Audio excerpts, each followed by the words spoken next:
Então nós vamos fazer uma viagem dentro desta ideia, as vidas de Emmanuel, esse espírito que é tido como um dos orientadores espirituais do Evangelho de Jesus, um dos disseminadores da mensagem do Mestre nas terras brasileiras especificamente. Então, o tema de hoje é há 2000 anos, baseado nesta obra, é que nós vamos ouvir nosso irmão Paulo de Tarso, que ele é do Centro Espírita Imaculada, na cidade do Salvador. Bom dia, que a paz do nosso querido Mestre esteja em nossos corações e que a espiritualidade dessa casa nos ajude no trabalho de hoje. Eu tenho aí uns 3 dias que eu tenho dado esse aviso, porque para quem está ouvindo a minha voz assim, eu não sou locutor de rádio, eu estou rouco. Então eu vou falar mais perto aqui do microfone, né? Porque tem uns 3 dias aí que eu estou lutando com essa rouquidão aí, esse calor, ar-condicionado de carro, você entra, sai, a garganta às vezes não aguenta. Mas estamos aqui com muita alegria mais uma vez. Esse final de semana foi um final de semana muito especial, porque foi o final de semana da Boa Nova. Ontem eu estava me preparando, né, para voltar para casa, e aí me ligou um amigo e disse assim: olha, eu queria que você fizesse uma palestra da Caravana Baiana da Fraternidade. Aonde é? É no Centro Espírita Aprendizes da Boa Nova, que fica ali em Mussurunga. Aí eu fui. Então estamos Boa Nova no sábado, Boa Nova no domingo. Bom dia a todos, bom dia. Bom dia para a Boa Nova, não é verdade? Nós vamos falar hoje a respeito de um capítulo da vida desse espírito que Cid já falou para vocês. É um espírito muito especial. Eu diria que existem espíritos que se revelam à humanidade não pela sua sapiência, porque aí seria a vaidade. Quando o espírito via para se apresentar aos seres humanos, para dizer: olha como eu sou sabido, olha como eu já aprendi as coisas. Mas tem espíritos que vêm nos mostrar o seu processo de transformação, e isso é muito importante para todos nós, porque estamos todos em processo de transformação. E na medida em que nós estamos nos transformando, ver espíritos que passaram por situações muito difíceis e conseguiram superar as suas dificuldades para se encontrar hoje da forma que estão, nos dá isso uma certeza de que nós também podemos fazer da mesma forma. Que apesar de nossa vida ser muito difícil, apesar de aparentemente nós estarmos em uma situação catastrófica do ponto de vista ético, do ponto de vista moral, significa dizer que mesmo assim lá na frente nós poderemos nos encontrar com este estado iluminado de todos os espíritos que serão um dia luz, que serão um dia iluminados como Pai Celestial. Então Emmanuel, ele vem nos trazer este exemplo da sua própria vida, porque Emmanuel, no começo, a gente vai ver que Emmanuel não é lá essas Coca-Colas todas. Emmanuel tem necessidades humanas, Emmanuel tem problemas com orgulho, com a vaidade, ele tem problemas com a concupiscência, ele tem problemas com a devassidão. Ele era um homem devasso. E a partir daí, de um determinado momento, ele vai passando por sucessivas vidas, vai burilando o seu processo. E esse livro, há 2000 anos, que ele começa a ser escrito por volta aí do ano de 1938, no mês de outubro de 38, e vai levar cerca de 4 meses para ser concluído. Antes da gente começar a falar dele, eu gostaria de falar um pouco sobre o médium que carregou esse texto, que é Francisco Xavier, que na altura que escreve esse livro, ele tinha 28 anos de idade. Francisco Xavier, vocês sabem, é um menino tabaréu, né, como a gente gosta de dizer, lá de Minas Gerais.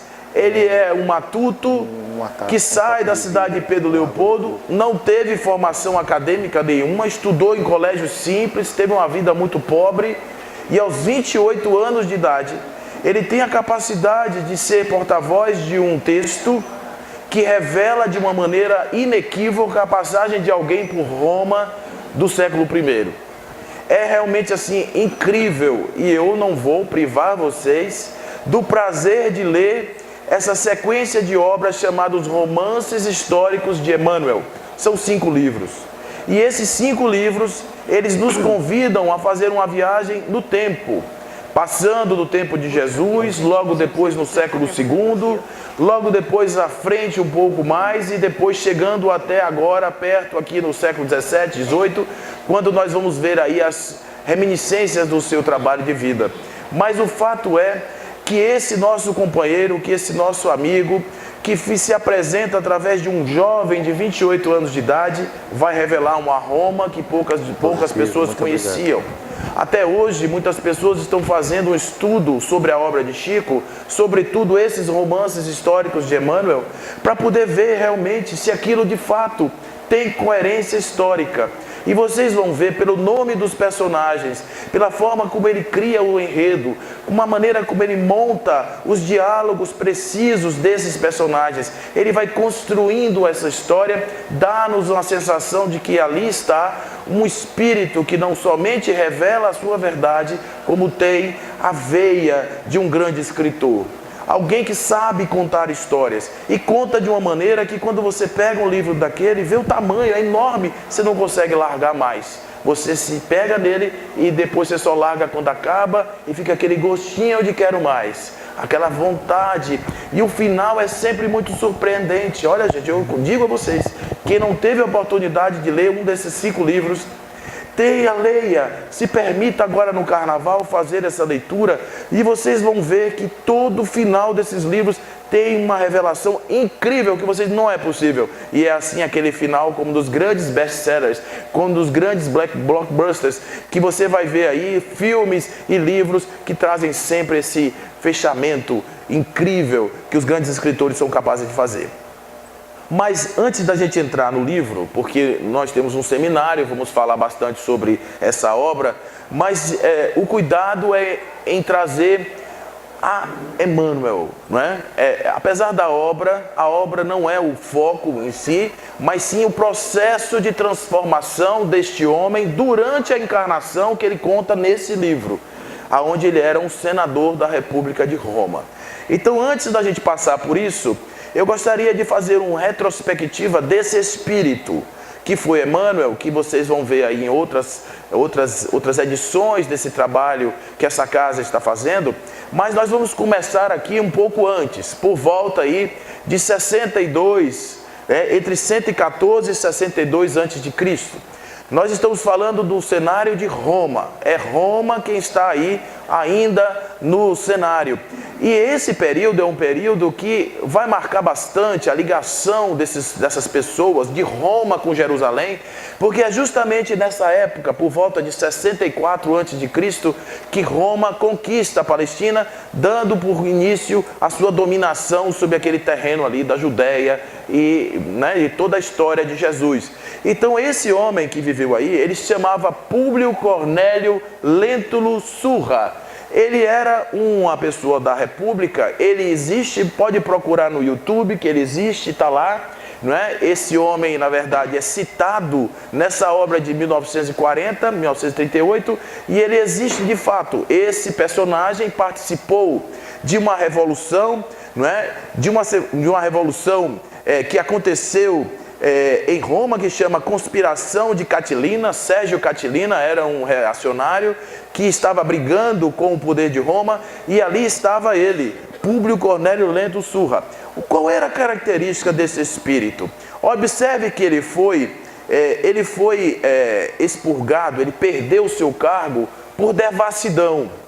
Ele era uma pessoa devassa, era uma pessoa que o poder, tinha corrompido ele completamente. E ele estava ali agora, ele era tão bom, que quando eles pegavam uma pessoa que era o seu inimigo, ele arrancava os olhos. Junto com os seus companheiros, ele tinha essa mania de matar pessoas e arrancar os olhos, Então ele tem uma morte ruim, mas durante a sua vida, ele causou impacto em muitas pessoas. Era realmente bem complicado esse nosso companheiro aí.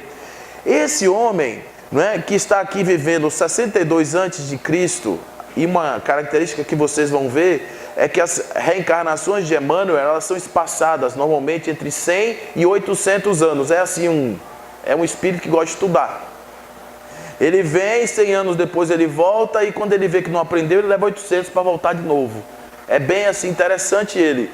Então ele vai retornar na figura desse personagem que muitos de vocês conhecem. Ele não é citado nos livros de história ipsis verbis, mas ele está aí, inclusive tem uma documentação dele, existem cartas dele, não é? Falando de Jesus, cartas reais, documentos reais dele, que foram encontrados posteriormente, aonde ele faz um relato a respeito da pessoa de Jesus. Então ele se chama Públio Lentulus Cornélius, e ele é bisneto daquele anterior, desse aqui, ó. Então esse aqui é um espírito que vai ser, né, que é o mesmo espírito de Emmanuel, e 2 gerações depois ele nasce como seu próprio bisneto. Então ele é bisneto dele mesmo, né, se é que nós podemos dizer. Bisneto de si mesmo. Já pensou, gente, que legal isso? Quem é seu bisneto? Eu. Quem é seu bisavô? Sou eu mesmo, prazer, né? Então ele é bisavô de si mesmo. Então ele traz na própria família agora a figura também de um senador de Roma. Observe como as coisas são, gente. Olha, ele foi para o plano espiritual, chegou lá no plano espiritual, disse, não, errei, arranquei o olho de gente, meu Deus, que coisa horrorosa, eu tenho uma nova chance, me dê uma chance, eu vou te botar no mesmo lugar. Agora vê o que é que tu vai fazer. E ele volta no mesmo lugar, e assessorado por um espírito extremamente generoso, que toda vez que eu leio aquele livro, e olha que eu agora, no final do ano, fiz um favor a mim mesmo de reler os 5. Comecei em novembro, acabei em janeiro. Os 5 livros de Emmanuel. Não é? E esses 5 livros, quando eu vejo a figura dessa mulher, a mulher desse homem, eu fico com ciúme dele. Eu disse, rapaz, eu devia ter me casado com essa moça. Porque ela passa uma beleza, ela passa uma firmeza, ela passa uma pureza, que é algo extremamente contagiante, que é a nossa querida Lívia Lentulus. Né? Quem já teve a oportunidade de ter contato com Lívia nunca mais vai esquecer esse espírito. E é esse espírito que resolve trazer Públio de volta à vida e dizer, não, venha que eu vou te ajudar. Eu vou ser sua luz, eu vou ser aquela que vai te ajudar no seu caminho. Pode vir tranquilo, venha sem dúvida. Ele veio e aí nós vamos falar um pouco sobre essa encarnação de Emmanuel, que é uma encarnação muito rica e poderosa.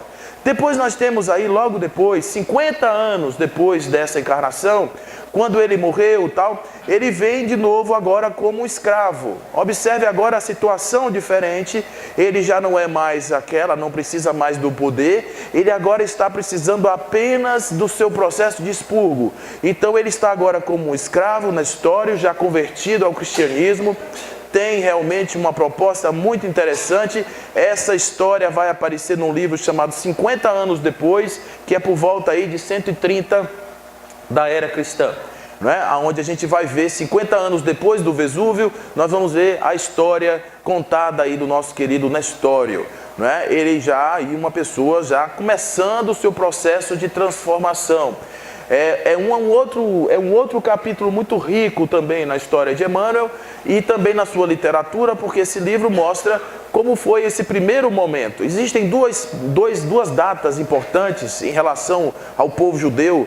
É 70 depois de Cristo, que foi quando Jerusalém foi destruído, e por volta do período desse livro, quando tem uma revolução, e lá mais de 800 mil pessoas foram mortas por conta disso, e é aí que há a verdadeira diáspora do povo judeu. Eles se espalham a partir dessa época daqui. Então é legal ver esse momento, a história, não é, desse livro que vai contar pra gente esse momento aí da vida. Ó, eu estou trazendo sempre aqui uma frase que vem do livro, já do Espírito, mostrando para vocês quem é esse Espírito que está se apresentando aqui.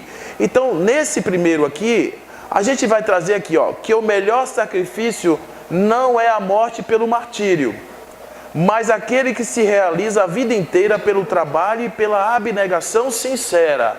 Não é como você morre, é como você vive. Em outras palavras, então já tem aqui um espírito que aprendeu um pouco com as suas encarnações anteriores, ele já aprendeu. Eu não falei, mas existe um problema com relação à biografia de alguns elementos dentro da nossa história espírita, que nós somos muito ruins de fazer biografia. Então, um espírito como Emmanuel, por exemplo, ele poderia chegar para Chico e dizer, eu vou te contar a minha vida toda. Eu fui de Roma, eu fui do Egito, eu fui filho de uma rainha, depois eu nasci como sacerdote, depois eu nasci como Surra, depois como Cornélios, depois como Nestório. Ele podia contar a história toda, mas ele não fez isso. Então ele deu flashes. Os 5 livros vão contar a história de 6 encarnações, não é? Nos 5 livros você vai ver 6 encarnações dele. E esses livros daí não falam de antes de Surra, ou seja, antes de Públio Lentulus Surra, ele não conta nada. Então a gente vai saber que ele esteve no Egito por outros historiadores também de mediunidade. Mas isso eu falo estou dizendo porque vocês vão encontrar muitas outras encarnações de Emmanuel. Essas que eu estou trazendo aqui são as oficiais, aquelas trazidas por Chico, essas trazidas aqui que não tem dúvida. Vocês podem ver outras encarnações de Emmanuel que vão aparecer por aí na literatura espírita, porque tem muita coisa produzida, e vocês vão encontrar outras histórias. Aqui eu trouxe apenas aquilo que não há dúvida, que é realmente coisa que está aí devidamente comprovada. Então, nesse caso aí, nós vamos ver 50 anos depois, não é muito tempo do ponto de vista espiritual, volta já esse espírito aqui por volta de 131, ele viveu pouco, gente, ele virou 45 anos, né, nessa encarnação. É uma encarnação bem curta. Depois daí nós vamos ver uma outra encarnação, ou aqui nós vamos ver outras encarnações de Chico também, em um livro chamado Ave Cristo. Ele vai daqui, ó. Nasceu em Chipre como liberto no ano 233. Casou com a escrava Júnia Glória e teve uma filha. Ambas morreram precocemente. Posteriormente adotou para si uma criança abandonada numa cesta, que mais tarde recebeu o nome de Lívia, vivendo com ela até o fim de seus dias, onde fora torturado e morto. Então aqui é um escravo já liberto, mas ele é ainda, né, uma pessoa simples, e aí a história dele já está toda ligada na questão do Cristo. Esse livro vai trazer a história dos mártires, daqueles que morreram em nome do Cristo, que morreram em nome de Jesus, né? É um livro bem interessante. Aí já começam a aparecer outras encarnações. Aqui a gente vai ver uma encarnação de São Remígio, né? Onde ele já está aqui por volta do ano 439. Olha como salto, né, que nós temos aí já de tempo em relação à encarnação. Então, é de família nobre e religiosa, considerando o maior orador sacro do reino dos francos e sua especialidade em retórica. Então, ele traz todo o seu conhecimento que ele tinha. Uma das características de Nestório era que Nestório conhecia como ninguém a história de Roma. Então ele impressionava os seus chefes, aquelas pessoas que eram seus senhores, porque ele era um escravo que sabia muito, era muito sábio.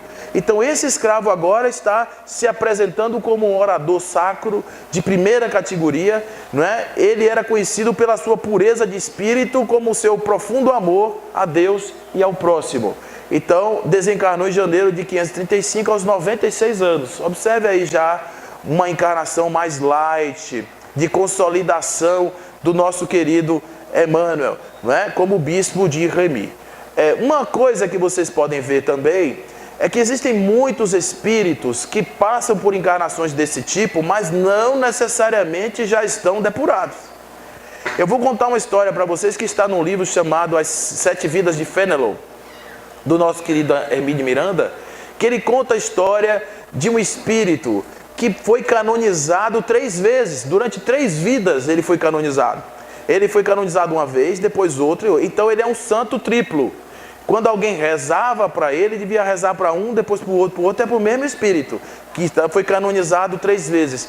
E depois ele aparece como um psicanalista, de nome Erlo von Waveren, que é um cara frio, absolutamente frio, que não tinha nada a ver com aqueles personagens da igreja que ele viveu em outras vidas. Aí você diz, mas Paulo, é possível isso? Claro que sim. Existem 2 tipos de evolução espiritual, gente. A evolução moral e a evolução intelectual. Então existem encarnações intelectuais, existem encarnações morais. A encarnação moral não garante a evolução intelectual, e por isso tem encarnações que o espírito vem para aprender a estudar. Aquela coisa da caridade, etc., não necessariamente vai ser prioridade naquela encarnação. Então ele vai passar por um processo de estudo. Então nesse caso das vidas de Fénelon, Fénelon aparece inclusive lá na codificação, ele vai aparecer como um psicanalista, discípulo de Freud, um homem frio, que não acreditava em nada, absolutamente cético em relação à questão espiritual. é uma encarnação de aprendizado. Nesse caso, a gente vai ver o bispo de Remy apresentando aqui já um viés, uma verve católica dentro da igreja, e isso caracteriza o pensamento de Emmanuel. Emmanuel é um espírito católico. Emmanuel é um espírito que tem a formação da igreja católica toda nele. O seu discurso é um cristão da igreja, é o discurso de alguém que defende a igreja.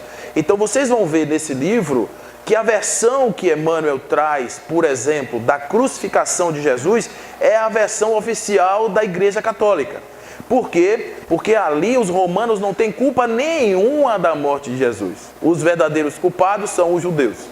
Isso está nos evangelhos, é a história que está ali falada, que não necessariamente é a história verdadeira. O que eu estou dizendo aqui é que Emmanuel, apesar de ser um espírito iluminado, mas ele traz a sua própria leitura, a sua própria versão.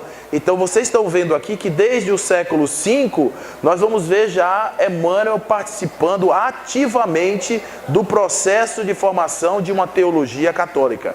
Olha aí de novo ele como cardeal São João de Paulo.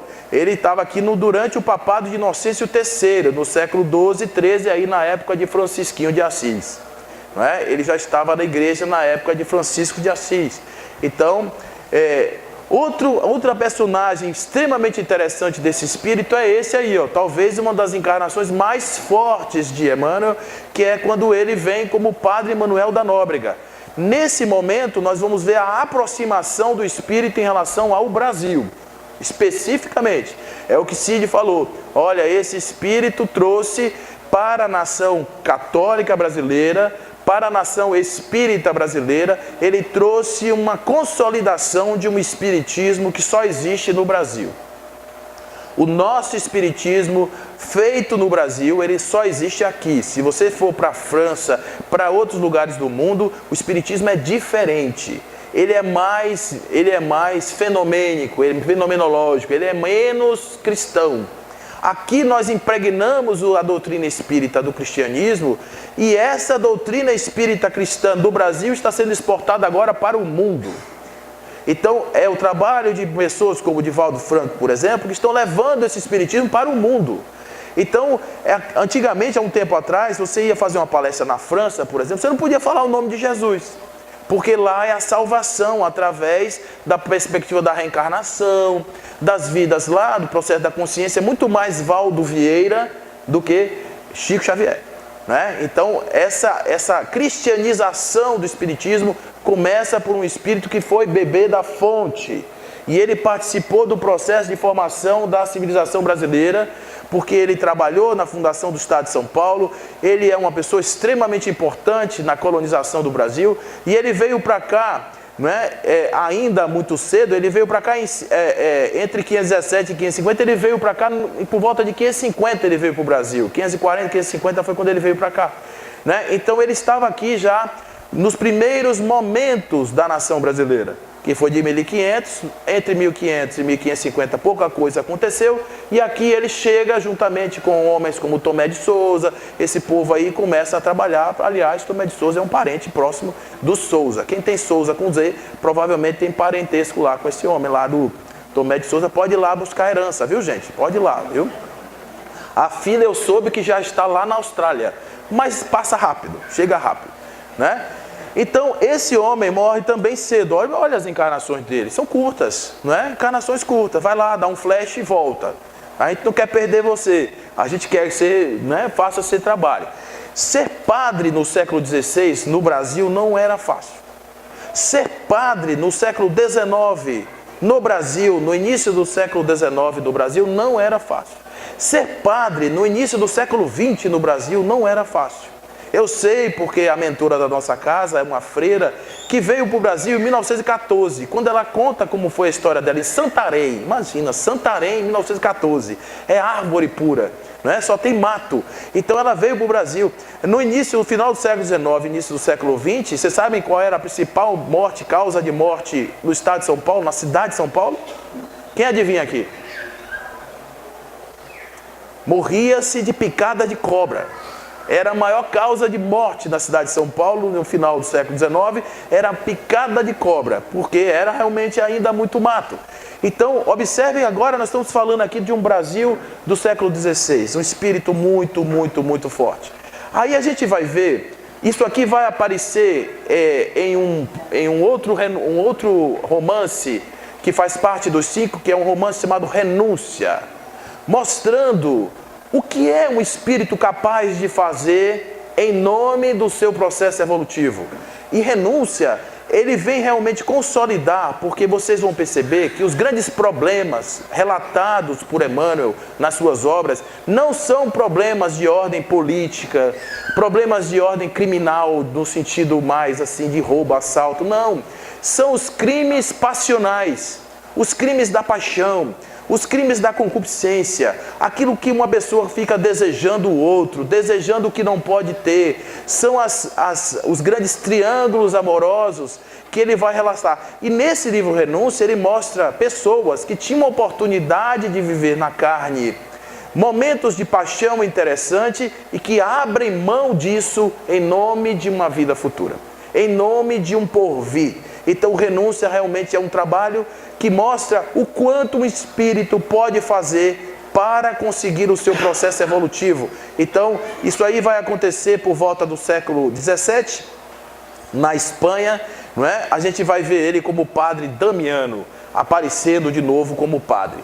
Aí, de novo, uma presença na igreja, como Jean-Jacques Tourville, que ele vai aparecer aqui por volta do século XVIII, não é? Aqui na França, também com um movimento aí ligado à Revolução, e ligado à questão das liberdades e tal. Ele aparece aí como já um outro viés desse mesmo personagem. E por fim, a gente vai encontrar aqui uma encarnação que, segundo os estudiosos de Emmanuel, dizem assim, que foi como o Padre Amaro que ele realmente pôde se ambientar para poder preparar-se para o trabalho com Chico.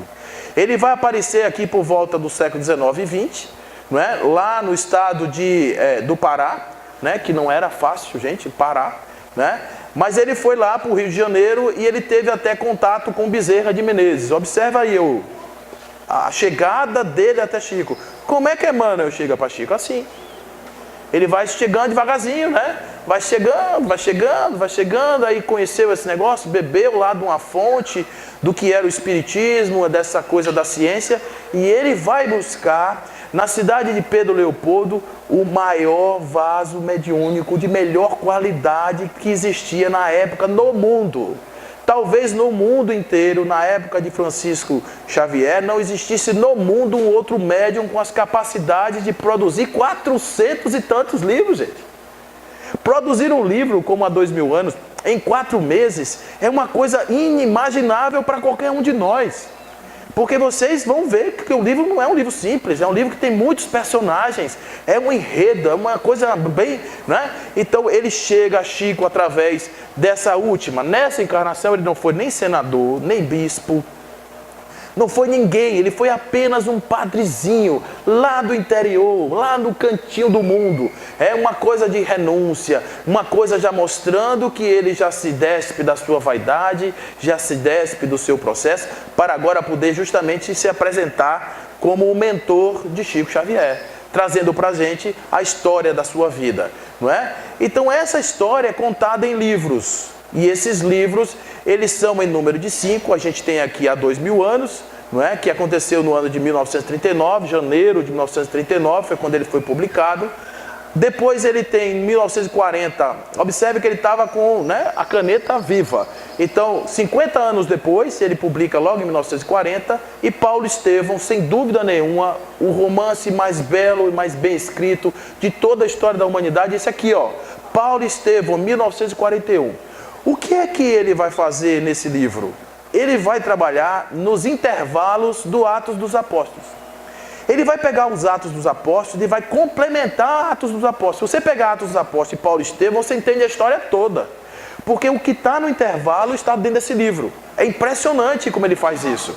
E ele faz isso trazendo a história de Estevão, que não é contada. Ele conta a história de Estevão, monta a história toda de Paulo com Abigail, aquela coisa toda daquele relacionamento maravilhoso, a coisa do orgulho de Paulo para acabar com aquela situação lá. E ele vai, né, mostrar todo o processo da conversão de Paulo, do seu trabalho até a sua morte. Então isso aí ele vai contar nesse livro chamado Paulo e Estevão, não é, que conta a história de Paulo, o de verdade, né? Porque esse aqui é genérico, o outro era de verdade. Aqui só tem um nome, né? O outro é de verdade. Aí então nós vamos ter no ano de 1944 aquele romance Renúncia, e algum tempo depois, ele vai levar aí um tempo depois, ele vai trazer Ave Cristo. Do ponto de vista cronológico, na história, há 2000 anos, 50 anos depois, há 2000 anos, Paulo e Estevão, que acontece na mesma época, não é? Aí 50 anos depois, Ave Cristo e Renúncia, seria a cronologia histórica dos livros de Emmanuel, ok? Então esses livros, gente, eu convido vocês a lerem esses livros. Olha, é muito bacana. Eu vou dar umas dicas aqui, porque tanto os livros de Emmanuel, quanto os livros de Dona Ivone Amaral estão inacreditavelmente bem escritos. Então, não é uma xarope, você não vai ficar assim, água com açúcar, que a pessoa morreu, foi por um plano espiritual, se arrependeu e voltou. Não, é denso, são coisas densas. E os livros de Dona Ivone, eles são traduções do Livro dos Espíritos. Você vai encontrar toda a literatura, ou toda a fundamentação espírita nos romances de Dona Ivone. E também uma outra autora que consegue trazer de uma forma muito viva essas histórias para que a gente possa ter conhecimento, não é? Então, estão convidados para fazer essa leitura, né, Cid? E aí, olha, eu recomendo, gente, Carnaval, olha aí, ó, 5 opções muito interessantes para vocês. Na biblioteca temos os livros aí, pode levar hoje mesmo, já levar para casa os 5, né? Aqui tudo deve dar em torno de umas 2.500, 3.000 páginas, mas fica tranquilo que isso passa rápido, né? Dá para você realmente ficar com saudade das outras 5.000 e dizer assim, poxa, você devia ter escrito mais 5.000, porque as histórias são muito boas, tá bom? Bom, gente, então a gente agora que a gente já fez essa história, essa retrospectiva aí do tempo de Emmanuel, nós vamos começar a falar um pouco sobre esse livro especificamente.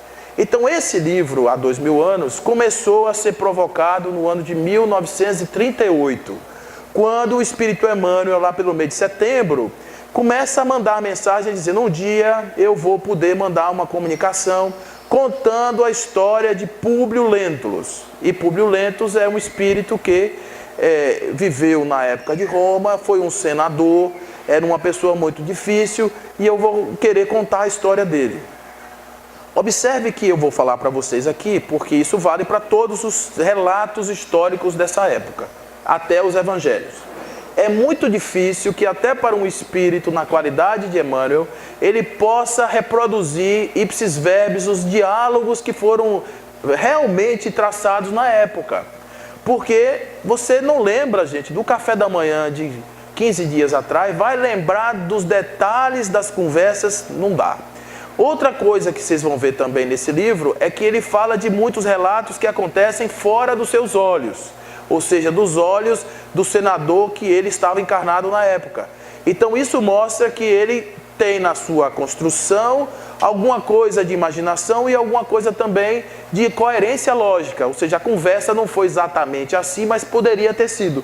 Então, quando a gente vê as palavras que estão ali, a gente vê a montagem de um enredo feito por Emmanuel para a construção da sua história. Mas é aqui que a gente vai ver ele falando sobre uma história que acontece de um senador de Roma que vai chegar em Jerusalém por conta de um problema de uma filha. Então, olha só aqui, ó, aqui eu trouxe a capa do livro lá atrás, né? É um livro, olha como é que se fazia livro, aqui é o símbolo da Federação Espírita Brasileira. Praticamente ela só, nessa época, só produzia livros escritos por Francisco Xavier.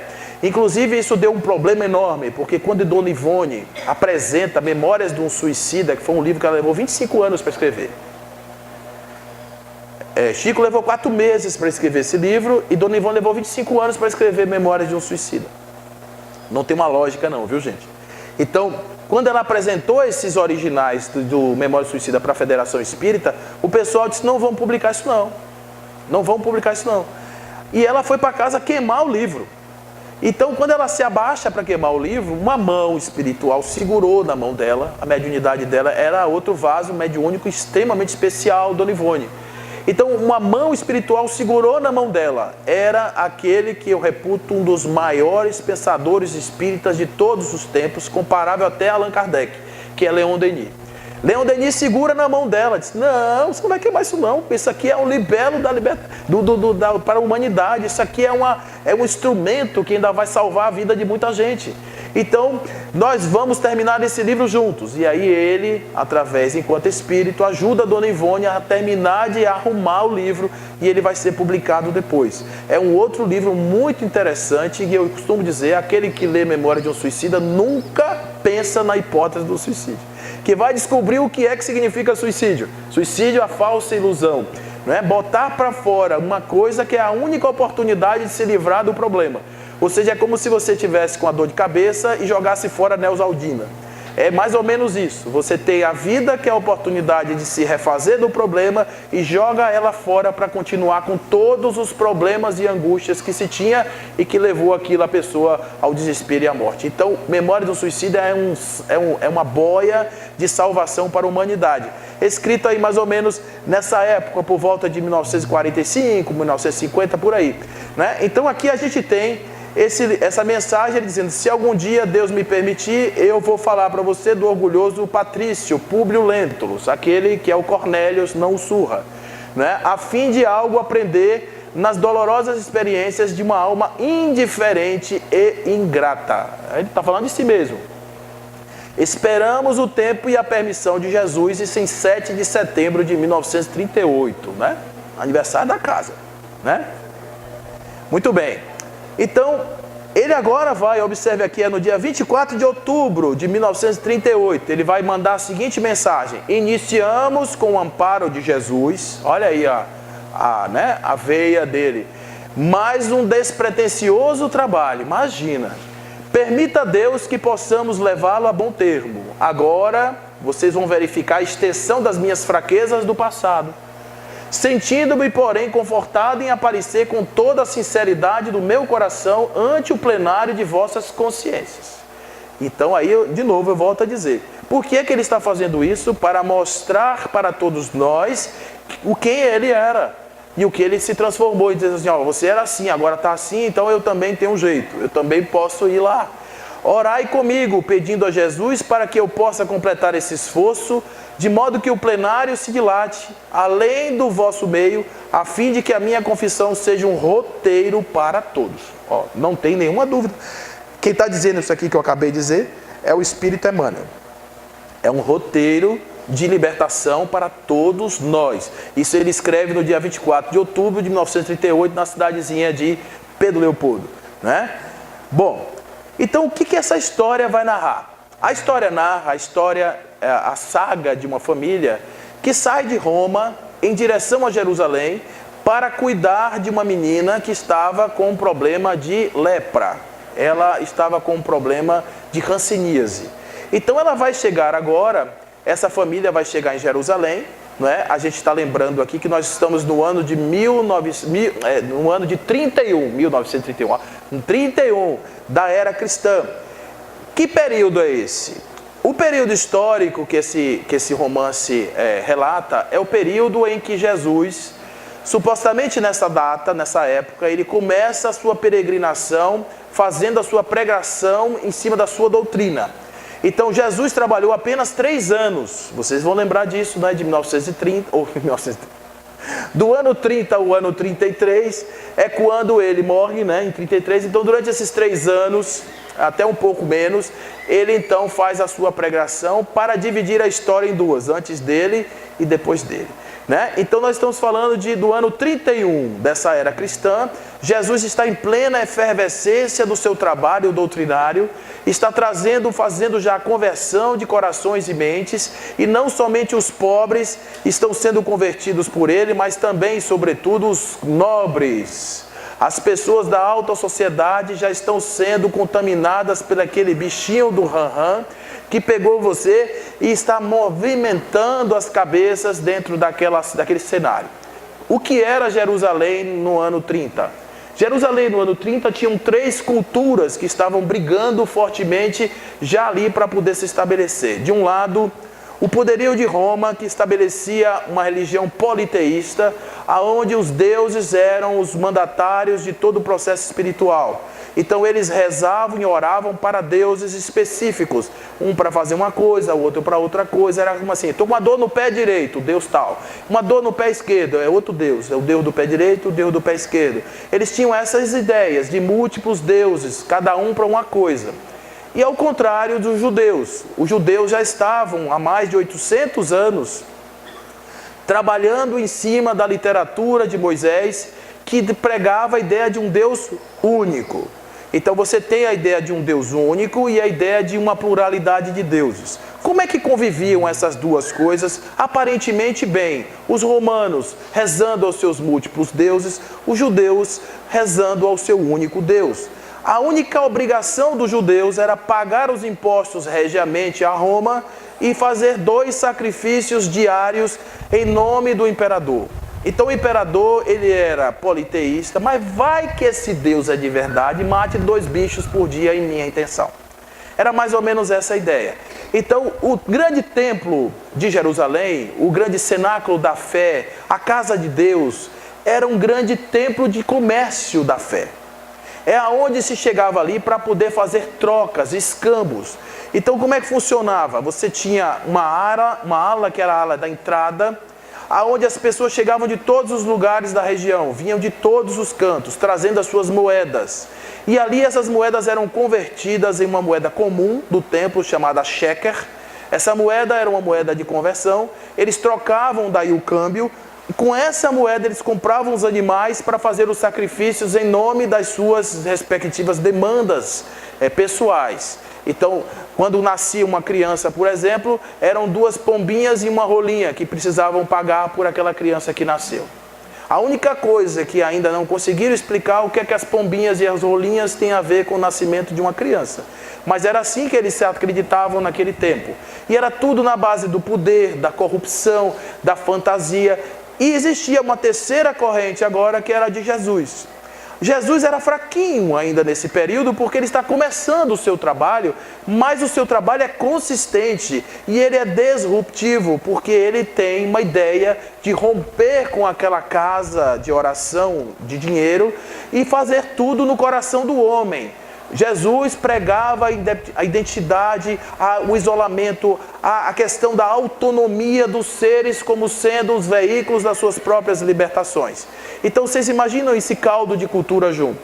Para resolver esse problema de eventuais conflitos, os romanos instalaram junto do templo uma torre, chamada de Torre Antônia. Aí lá dentro tinham 600 soldados. O que é que os soldados tinham que fazer? Evitar que acontecessem ali as revoltas, acontecessem ali os movimentos dos judeus que não aceitavam o poder de Roma e eventualmente até dos cristãos que estavam já começando a se espalhar. Enfim, era essa a situação desse primeiro século na região da Palestina. Na entrada do templo, Roma, para não dizer que deixou correr solto, botou a águia dourada na entrada do templo, para dizer, ó, aqui você pode fazer o que você quiser, mas se lembre quem é que manda em você, Você tem o seu Deus, mas quem manda em você é essa águia dourada aqui, para não esquecer. Então, esse momento agora é o momento em que Roma chega, um senador de Roma, vai a Jerusalém, porque recomendaram a ele que a sua filha ficaria boa ou teria uma condição melhor de vida no clima daquela região.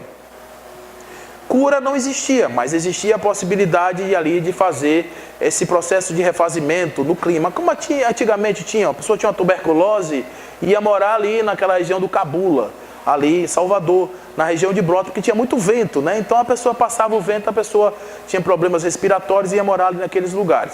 Então isso daí era o motivo que levou Públio Lentulus, a sua esposa Lívia, o seu filho recém-nascido Marcos e a jovem Flávia até Jerusalém.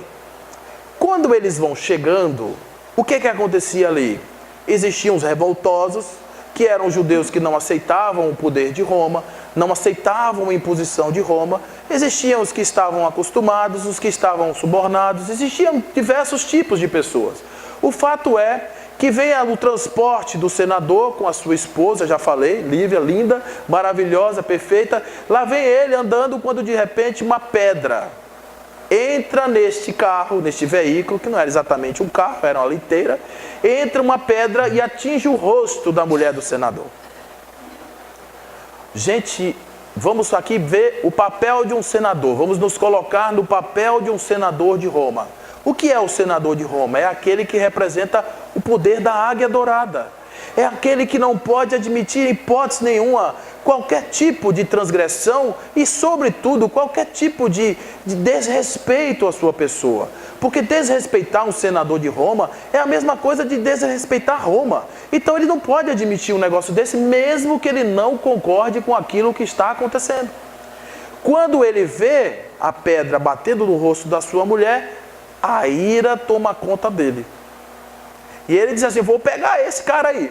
E tinha um soldado do grupo chamado Sulpícios Tarquínios. Olha que nome, gente, Sulpícios. Olha, né? Lembra de Suplício, né? Sulpícios Tarquínios, que era o auge da corrupção e da maldade, era esse sujeito. O sujeito mais sórdido, mais impuro, o sujeito mais denso, mais nebuloso que pudesse existir nessa história, estava ali na representação desse soldado ambicioso, que queria a todo custo impressionar as pessoas para poder se dar bem com todo mundo e ainda por cima ser o amante de todas as mulheres. Então esse homem vai ali e pega um rapazote de seus 15, 16 anos, de nome Saul de Gioras.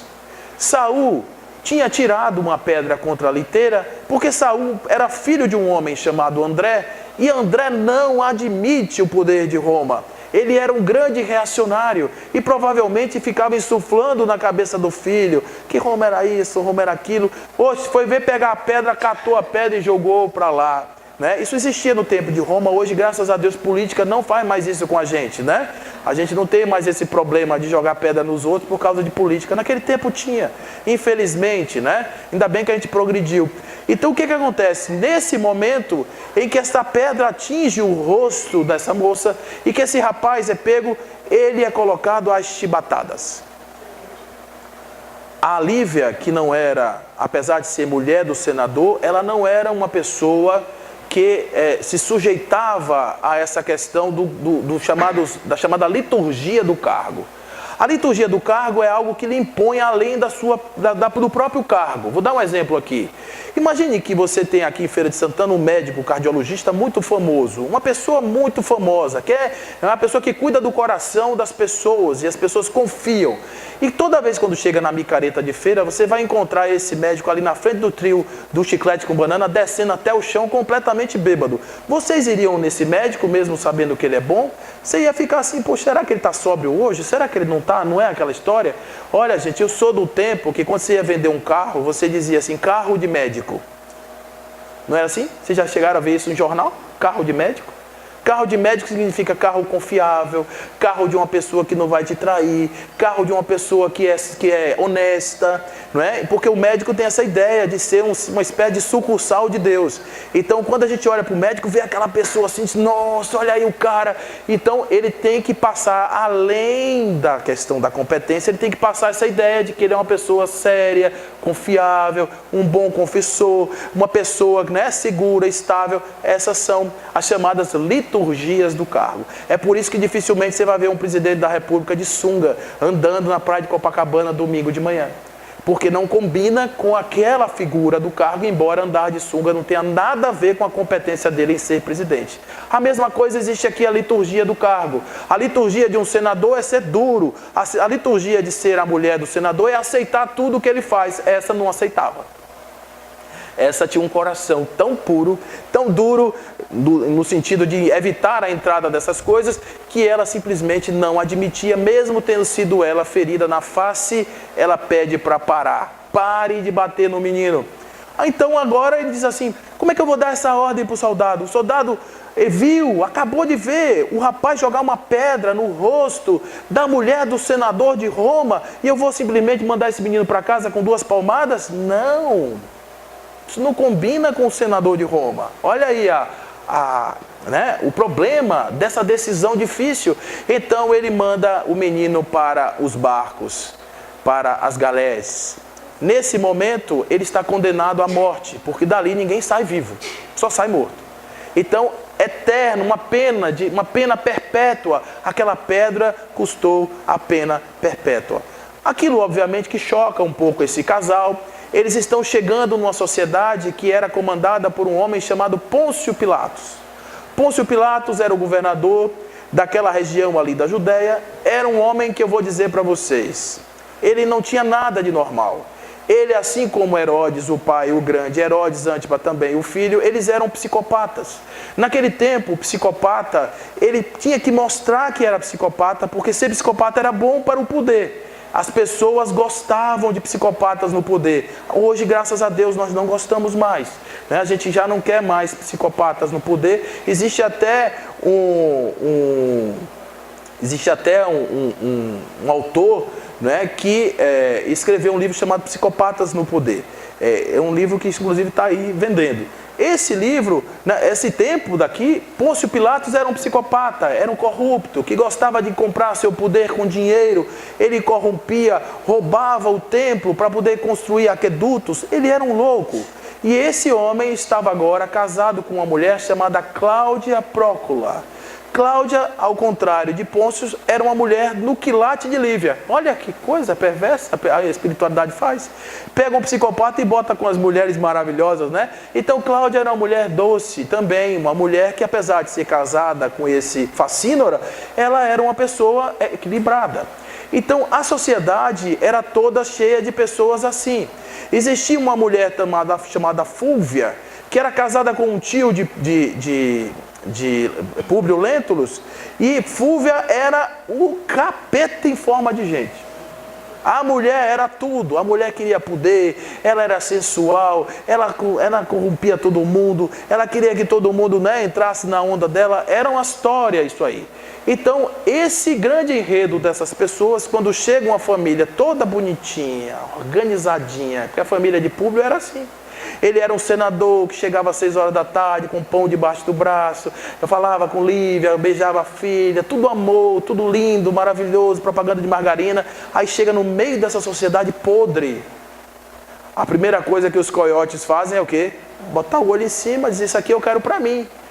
E eu quero desestabilizar isso, eu quero acabar com esse relacionamento, eu preciso acabar com essa pessoa, eu preciso destruir essa pessoa. E aí ele começa a montar o enredo em cima dessas cabeças que vão começar a ser construídas aí dentro do relato e da história desse nosso companheiro. Então é assim que vai sendo desdobrado o processo da chegada de Públio Lentulus a Jerusalém. Então, na medida em que eles chegam, eles vão conhecer esse organograma aí dos personagens do livro. Então, aqui são as famílias, estão separadas aí pelas pessoas. Eu vou apresentar os personagens para vocês. Já disse que eu não vou dar spoiler do livro. Essa parte introdutória vocês podem ler, porque normalmente a gente começa desse livro, lê as 10, 15 primeiras páginas, depois larga para lá. Essa aí foi tudo que eu falei para vocês. Depois, agora, daqui para frente, vocês vão ler o livro e eu vou apresentar os personagens. Então, a primeira família é essa aqui, de Públio Lentulus Cornélius, que é esse senador, a sua esposa Lívia Lentulus e a sua família formada por Flávia, o menino Marcos, que depois vai mudar de nome para Ítalo, e a escrava Ana. Essa escrava Ana está aqui amarelinho porque ela não era da família, mas ela era uma pessoa extremamente importante dentro desta casa. É a escrava Ana quem vai ajudar a toda a construção do personagem Públio Lentulus, e vai ser o reforço não somente para ele, mas também para a nossa querida Lívia, que não teve uma vida fácil. A vida de Lívia foi muito difícil. Então, essa família é a família que é introduzida em Jerusalém. Aí nós temos uma outra família parente, que é Flamínio Severus, que é amigos, muito amigos. Flamínio Severus ficou em Roma. E Flamínio Severus era casado com Calpurnia, porque ele é Calpurnia casado, eu falei causado. Então era casado com Calpurnia. Também uma mulher muito segura, Flamínio, um homem muito austero. Foram esses dois aqui que antes da partida de Públio conversavam a respeito de um sonho aonde Emmanuel revela no sonho essa encarnação de Públio Lentulus Surra, que ele diz que foi um sonho que Públio teve comentando com Flamínio a respeito de vidas, de reencarnação e etc. E eles conversam sobre isso. Aqui tem dois filhos, Agripa e Plínio, que eram mais ou menos contemporâneos de Flávia, e um escravo chamado Parmênides, que era muito culto e que ensinava Flamínio a respeito dessas coisas da reencarnação. Essa é a história, a família de Flamínios. Lá em Jerusalém, o parente, agora sim, de Públio era chamado Salvio Lentulus, que era tio dele.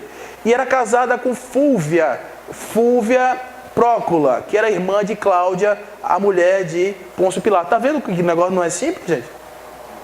Né? Então, olha a coisa que Chico monta. Essa moça é irmã dessa. Essa é casada com Salvio, essa é casada com Pôncio Pilatos. Imagina a inveja que uma tem da outra. Né? Aí a coisa pega tudo. Então, essa moça, Fúlvia, que era o cão chupando manga, ela tinha uma filha chamada Aurélia, que era mais ou menos também da mesma idade de Agripa, Plínio e Flávia. Eles eram meninos na mesma idade.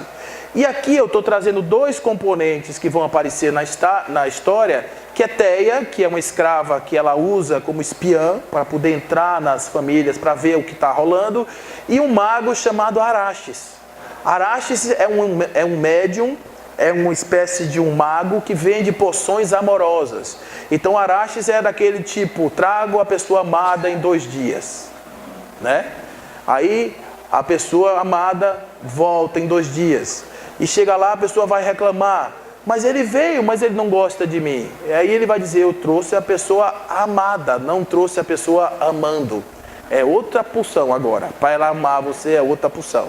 Então, Araxes vendia favores em troca de poções, vendia venenos, vendia coisas para as pessoas. E quem usava muito o serviço de Araxes era Fúlvia, que usava, Aurélia usava muito, era cliente fiel disso aqui, e um outro cara que está aqui, que é Saúl de Gioras, que também usava muito o serviço de Araxes. Esses aí são os personagens daquela história. Aqui nós temos um personagem que vai aparecer desde o primeiro capítulo, e é um personagem chamado André de Gioras. André de Gioras, ele é um reacionário, ele é vendedor de frutas, e ele viu o castigo do seu filho. E ele vai conversar com Públio, pedindo a ele que releve. Pô, meu filho, 15 anos, o menino não sabia o que estava fazendo. E ele, lá a liturgia do cargo, disse, não tenho tempo para você. Não vou mudar. Ele jogou uma pedra, bateu no rosto da minha esposa, não vou mudar. Vá, não vai procurar outro, eu tenho mais o que fazer. E ele olha nos olhos de Públio e diz assim, você ganhou um inimigo mortal para sempre. E sai. Mas o que um vendedor de frutas pode fazer com o senador de Roma? Não é assim que pensa? Por que você acha que você está falando? Né? Eu sou o cara, velho. Eu sou o cara lá de Roma. Sou o senador. Isso também não tem mais hoje. Graças a Deus era só lá do tempo de André de Gioras. Então André de Gioras, ele vai se juntar com uma escrava chamada Semele, que também vai trabalhar aqui na casa de Públio Lentulus, né? Então, tá vendo aí como é complicada essa história cheia de gente? Você escrever isso aí em 4 meses, gente, de uma forma que não dá dúvida. É tudo muito encaixado, perfeito. Você não tem, isso aqui foi mal feito. Não tem essa ideia. Na casa de Pôncio Pilatos, aquele que lavou as mãos do sangue do inocente, sei não, viu? Esse Pôncio Pilatos era casado com Cláudia Prócula e tinha como fiel escudeiro um soldado chamado Sulpício Tarquínios. Aqui existia também essa nossa querida Ana. Ela era tão importante, é tão importante no enredo da história, que ela tinha um tio chamado Simeão, completamente cristão, e ele vai também ter uma participação importante no livro A História de Simeão e Ana. Cid, você me manda aí na hora da gente interromper, qualquer hora. Pode concluir essa parte aí. Pronto. Então, o que acontece aqui? Nós estamos aqui falando, né? Esses são os personagens. Basicamente, de forma bem resumida. Calpurnia e Flamínio eram muito amigos desse casal, amigos, parceiros, para sempre. Esses meninos eles estavam, esse aqui é sequestrado, não é? Esse é sequestrado, desaparece. Essa menina era a menina que tinha o problema da hanseníase. Esses dois meninos se apaixonam, os dois, pela mesma menina, e aí eles se resolvem. Essa menina era apaixonada por esse menino, e os dois também aí tinha uma briga, essa queria esse aqui queria de cá. Coisa, gente, coisa. É muita coisa. Só que essa menina aí vai se casar com outro, ela era da categoria da mãe, né? Ela tinha a mesma pegada da mãe, porque ela vai crescer dessa maneira, vai se casar com Plínio e vai ter aí uma situação aí de uma vida complicada. E aqui na frente nós temos Saul, que quando ele vai para os barcos, ele então é resgatado e ele vai ser contratado, ou vai ser comprado por um funcionário desse homem. Então esse Saul de Gioras, escravo, vai parar na casa de Flamínio Severus. Ele era muito hábil com bigas e ele vai ajudar esses dois meninos aqui a crescer. Ele é uma espécie de companheiro, auxiliar dos dois filhos de Flamínio. Olha que coisa! De uma forma o mundo deu uma volta e ele vai crescer, vai ficar rico e etc. Isso aí vocês vão ver no livro.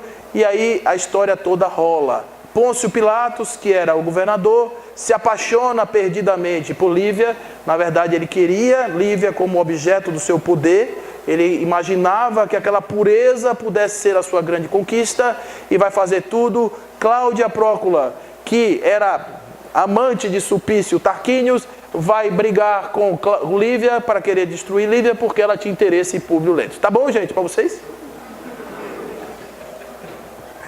Então, o livro é todo em cima dessa história e de tudo que os seres humanos são capazes de fazer para isso aqui. Então, a gente vai dar um stop halt agora, para quando voltar, a gente fazer um trabalho, um recorte agora em cima de nosso companheiro Públio Lentulus, dentro dessa história, que são os chamados para ele fazer a sua transformação. Ok? Vai ser a nossa segunda parte do nosso seminário. Vamos lá, daqui a 15 minutinhos a gente volta.